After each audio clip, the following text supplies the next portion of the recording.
اللہ تعالیٰ ایسے انسان کو سختیوں میں مبتلا کر دیتا ہے اور اللہ تعالیٰ ان کی بھی دعا قبول فرماتا ہے جن کے ہاتھ نہیں ہوتے۔ ضروری نہیں کہ ہمیں ہاتھ اٹھا کر اللہ تعالیٰ سے مانگنا چاہیے، ہمیں اپنے دل میں اللہ تعالیٰ سے باتیں کرنا چاہیے، اللہ تعالیٰ سے مانگتے رہنا چاہیے۔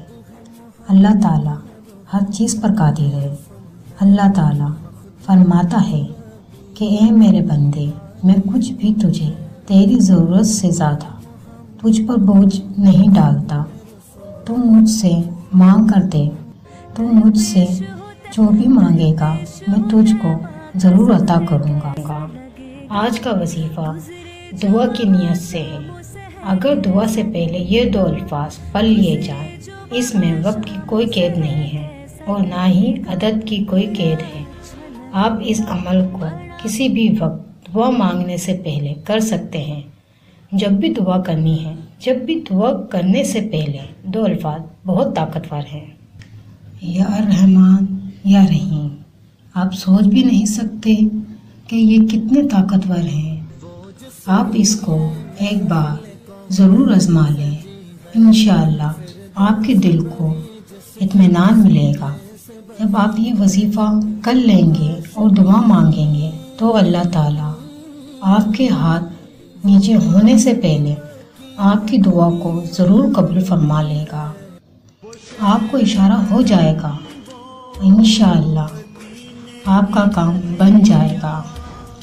اللہ تعالیٰ نے آپ کی دعا کو قبول کر لیا ہے۔ انسان کی، مسلمان کی دعا کبھی بھی رد نہیں ہوتی، اللہ تعالیٰ اس کو ضرور قبول کر لیتا ہے۔ بس ایک وقت ہوتا ہے جب ہم اللہ تعالیٰ کے پاک ناموں کا وسیلہ دے کر، اللہ تعالیٰ کے پاک نام لے کر دعا کرتے ہیں تو اللہ تعالیٰ اپنے پیارے محبوب کے صدقے ہماری دعاؤں کو ضرور قبول کرتا ہے۔ کہا جاتا ہے اس عمل کو اپنی زندگی کا معمول بنا لیں۔ یقین کریں کہ جب آپ اللہ کے نام لے کر جب دعا کریں گے تو ممکن نہیں کہ آپ کی دعا کو قبول نہ کیا جائے۔